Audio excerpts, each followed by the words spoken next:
বন্ধু বান্ধবদের দাওয়াত দিয়ে খাওয়াবেন। খাওয়া খাওয়াইতে কিন্তু মহব্বত বাড়ে, চক্ষু লজ্জার সৃষ্টি হয়। খালি অপরের পয়সা দিয়ে রিক্সায় চড়বেন, রিক্সায় দুইজন উঠলো, একজন নামে হেঁটে চলে গেল, একসাথে দুইজনে খাইলো, আর একজনে খেলাল করতে করতে বাইরে গেল, পয়সাও দিল। এই চালাকি এক সময় ধরা পড়ে যায়।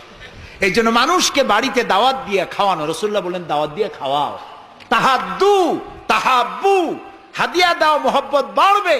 কারো অসুখ হয়েছে, তার বাড়িতে একটু আঙ্গুর নিয়ে যাও, একটু কমলা নিয়ে যাও। তোমার শত্রু যদি হয়, চক্ষু লজ্জার সৃষ্টি হয়ে যাবে। কান্নাহু ওয়ালিয়ুন হামিম, দেখা যাবে সে চরম দুশমন ছিল, সে তোমার বন্ধু হয়ে গেছে। সুবহানাল্লাহ বলেন না। ওয়াসাল্লু আন-নাসু বিন-নিয়াম। আর 3 নম্বরে, মানুষ যখন ঘুমায়া থাকে তখন তুমি নামাজ পড়িও। কোন সময় কোন তো?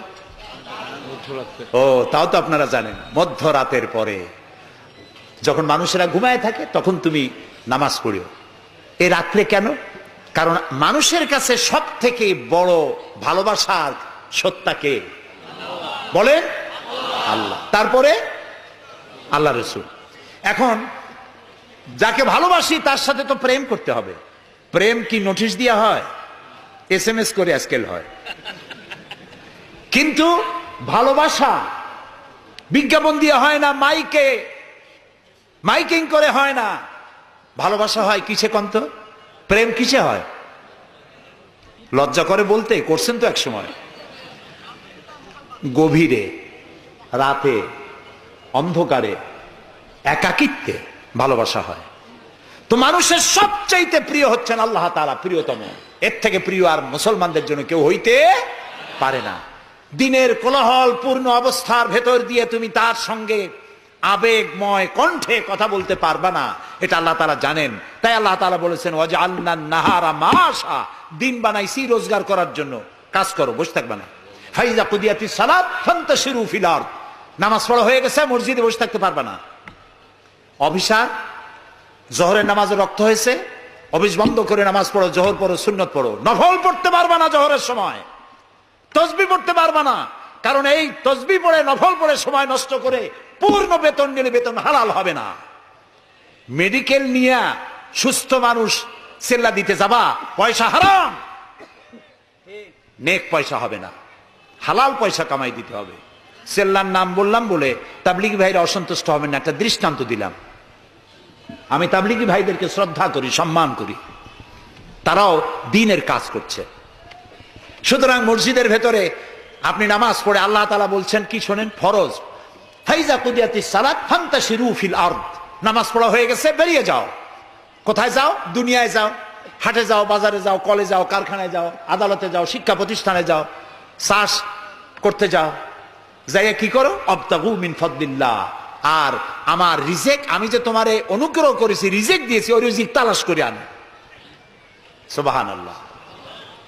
প্রিয় ভাই সব, হযরত ওমর রাদিয়াল্লাহু তাআলা আনহু মসজিদের ভিতরে দেখলেন কিছু লোক বসা, জোহরে দেখলেন, আসরে দেখলেন, মাগরিবে দেখলেন, এশায় দেখলেন। পরের দিন ফজরের সময় সেই একই জায়গায় কয়েকটা লোক, একই লোক দেখে জিজ্ঞেস করলেন তোমরা কারা? বলল নাহনু মুতাওয়াক্কিলিন, আমরা আল্লাহর উপরে ভরসা করি এবং আল্লাহর উপরে ভরসা করে এখানে জিকির আজগার করি। খাও কি? কয় যে আমাদের এই জিকির আজগার দেখিয়া পাশের লোকেরা ভাত রাইন্দে আমাকে খাওয়ায়। রাসূলুল্লাহ বললেন তোমরা তো মুতাওয়াক্কিলুন, তোমরা তো অন্যের উপরে নির্ভরশীল, আল্লাহর উপরে তো নির্ভরশীল তোমরা নও। শোনো, আগামীকাল এই জোহরের নামাজের পর যদি তোমাদেরকে এখানে বসা দেখি, ব্যাট মেরে মসজিদ থেকে বের করে দেব। মসজিদে নির্দিষ্ট সময় নামাজ পড়তে আসবে, বাকি সময় কাজ করতে হবে মানুষের জন্য, নিজের জন্য, জনগণের জন্য, রাষ্ট্রের জন্য। এর নাম ইসলাম। এর নাম কি?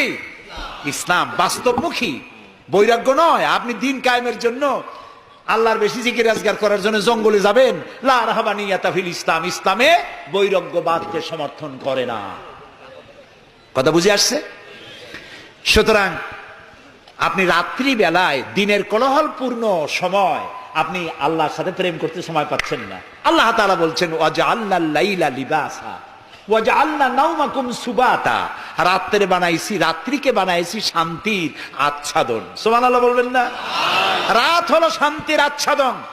তীর্যক রৌদ্রের তীব্র প্রখারকে বন্ধ করে দিয়ে রাতের একটি অন্ধকারের চাদর দিয়ে, কালো চাদর দিয়ে পৃথিবীটাকে ঢেকে দিলাম। আর একটু শান্তির জন্য চাঁদ আর তারকার নামে কিছু ডিম লাইট জ্বালাই দিলাম। গভীর রাত্রে ওঠো, মানুষ যখন ঘুমায় তখন তুমি সেজদায় পড়ে কাঁদো। রাসূলুল্লাহ বলেছেন, অনুশোচনা আর অনুতপ্তের এক ফোঁটা পানি নাকের অর্ধেক আসতে না আসতে আল্লাহ তাআলা ওই ক্রন্দনরত বান্দাকে মাফ করে দেন। সুবহানাল্লাহ।